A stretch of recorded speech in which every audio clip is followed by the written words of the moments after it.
Sayyidina Abu Bakar Siddiq radhiyallahu anhu. Apa kata Abu Bakar Siddiq? Bila aku mati nanti, maka aku ingin kamu kuburkan aku di dekat Rasulullah sallallahu alaihi wasallam. Bersama dengan dia di Jabal Thur, bersama dekat rumah, dia bagikan anak gadisnya Sayyidatuna Aisyah Ummul Mukminin, dan saat mati pun dia ingin dekat bersama. Saya pun ada pesan juga ke keluarga saya, bila aku mati nanti dan saat mati itu dalam jadwal program dakwah di sekitar Pulau Sumatera, maka kuburkanlah aku di dekat makam emak. Memang saya buatkan ada satu tempat kosong, tapi kalau meninggalnya jauh jangan, sebab tiket balik mahal. Jadi di mana kuburlah, masalah doa mana-mana pun sampai. Di beberapa tempat saya kumpulkan kawan tim saya, kata saya, bila aku mati nanti di Sumatera, kuburkan di sini.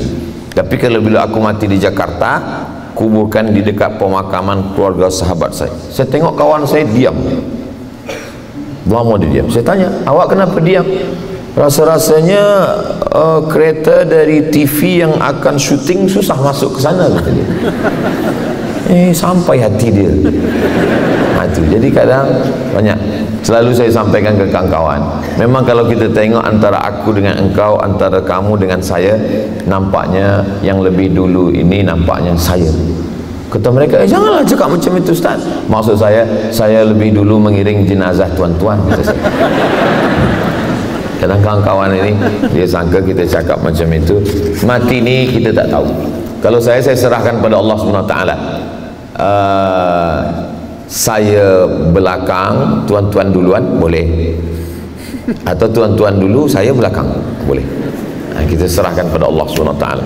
Mati ni kita tak tahu. Umar bin Khattab, bagaimana Umar bin Khattab manakala dia akan meninggal dunia? Kata Umar bin Khattab, bila nanti aku akan meninggal anakku, maka miringkan jenazahku, letakkan aku di pangkuanmu, pejamkan mataku, pegang daguku, tangan kananmu letakkan di dagu, tangan kiri pegang ke kening. Jadi anak kita sampaikan, jangan takut cerita mati. Sebab banyak orang sekarang, Ustaz cakap mati, Ustaz cerita mati. Manakala kita mati, semua terkejut. Pukul 1, pukul 2 malam, isteri menengok suami mata terbuka, dia pun takut. Yang katanya buah hati belayan jiwa, siang dan malam terbayang-bayang, makan tak kenyang, tidur tak lelap. Tapi bila kita mati, dia takut, dia pergi kepada Tuan Imam. Tuan Imam, tolong pejamkan mata dia. Jadi kalau kita dah bagi duluan, kita bagi tahu, insya-Allah dia tak terkejut. Nanti kau letakkan aku di pangkuanmu, pegang keningku, pegang daguku, tutupkan mata. Kenapa semua orang yang mati itu mata dia terbuka? Sebab roh itu masuk ke dalam badan, nafakha, dihembuskan. Dan saat dia keluar pun berhembus juga. Berhembus dia dari mulut, dari hidung, berawal dari kaki. Dari kaki sejuk terasa sampai ke lutut, sampai ke pinggang, sampai ke dada, sampai ke hidung, berhembus keluar, mata melengok roh itu keluar. Dan saat mata menengok keluar, yang paling ringan bukan melangkahkan kaki, bukan mengayun tangan, mengedipkan mata. Saat dia sudah keluar, menutupkan kelopak mata pun kita tak sanggup. Begitulah lemahnya manusia. Datang orang lain. Maka kalau ada orang yang sombong, jangan sombong, sebab nanti menutupkan kelopak mata kita ni pun bukan kita, tapi orang lain. Muka surat 31, Utsman bin Affan. Utsman bin Affan, ada seorang lelaki namanya Roman bin Sarhan. Lalu kemudian dia masuk, apa kata dia? Ayyidinin anta ya na'sal, hei orang tua. Kata Utsman bin Affan, aku bukan orang tua, aku adalah Amirul Mukminin, Khalifatu Rasulillah, pengganti Rasulullah sebagai pemimpin umat Islam. Aku adalah Utsman ibnu Affan. Lalu kemudian dia menikam Utsman bin Affan dan meninggal dunia. Pada saat itu Utsman bin Affan sedang membaca Quran, dan ayat yang dia baca adalah surah Al-Baqarah ayat 137. Fasayakfikahumullah, Allah mencukupkan engkau dengan mereka. Wahai Utsman bin Affan, fasayakfikahumullah.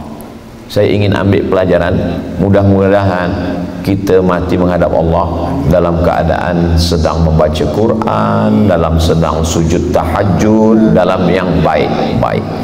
Betapa malunya anak kita bila ditanya, ayah engkau mati sedang apa? Sedang game online. Na'udzubillah. Utsman bin Affan, Masya Allah, tabarakallah, mati sebagai seorang syahid. Syahid itu 3. Yang pertama, tak merasakan sakratul maut. Sakratul maut dia rasakan kal qarsi, seperti cubitan lembut di atas kulit yang lembut. Yang kedua, dia tak merasakan seksa kubur. Kita tiap-tiap hari minta selamat dari azab kubur. Yang ketiga, dia tidak ada masuk neraka, terus saja masuk ke dalam syurga Allah. Itulah orang syahid. Makanya semua ingin ish kariman, hidup mulia, atau mut syahidan, atau mati sebagai seorang yang syahid. Lalu kemudian berikutnya adalah Sayyidina Ali bin Abi Thalib.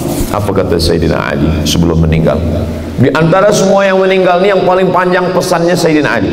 Tapi di antara semua pesan yang paling penting, di antara terpenting, apa kata dia? As-salah, as-salah, salat, salat. La takhafanna fillah laumata laim. Kalau benar salatmu, kau tak memikirkan cakap orang. Kalau kau masih memikirkan komen manusia, berarti hubunganmu dengan Allah belum kuat. Maka semua kita balikkan kepada Allah. Inna salati wa nusuki wa mahyaya wa mamati lillah. Kita tak penting lagi cakap orang. Like, dislike, suka, tak suka, begini, begini, kita tak pentingkan lagi. Oh, fahamlah kami sekarang mengapa Ustaz Abdul Somad ini tak terlampau penting pada komen-komen yang ada di Instagram, yang ada di YouTube dia. Rupanya dia dah sampai pada hakikat ini. Tak, saya belum sampai lagi. Lalu kenapa Ustaz tak ada balas komen-komen itu? Saya tak ada password. Halakamru'un lam ya'rif qadrahu. Orang yang paling celaka adalah orang yang tiada tahu siapa diri dia. Saya orang yang paling tahu. Saya ni orangnya tidak penyabar. Saya masih lagi berpengaruh semua yang saya baca itu terhadap fikiran saya. Bila saya baca nanti saya emosi, saya marah, saya mengamuk, tak tentu arah. Maka saya bagi pada admin, engkaulah yang baca ini semua. Saya intip-intip sikit aja. Ada saya baca, ada, asal terasa kuat sikit saya tutup balik. Saya banyak beristighfar, minta ampun kepada Allah. Tapi pesan Sayyidina Ali ini, Masya Allah, tabarakallah, as-salah, as-salah, la takhafanna fillah laumata laim. Kalau benar salatmu, maka kau tak akan pernah takut, cemas, laumata laim. Sesiapapun yang mengejek, mengolok, membuli, mencaci maki, sumpah serapah, karena semuanya kau sudah serahkan pada Allah Subhanahu wa ta'ala.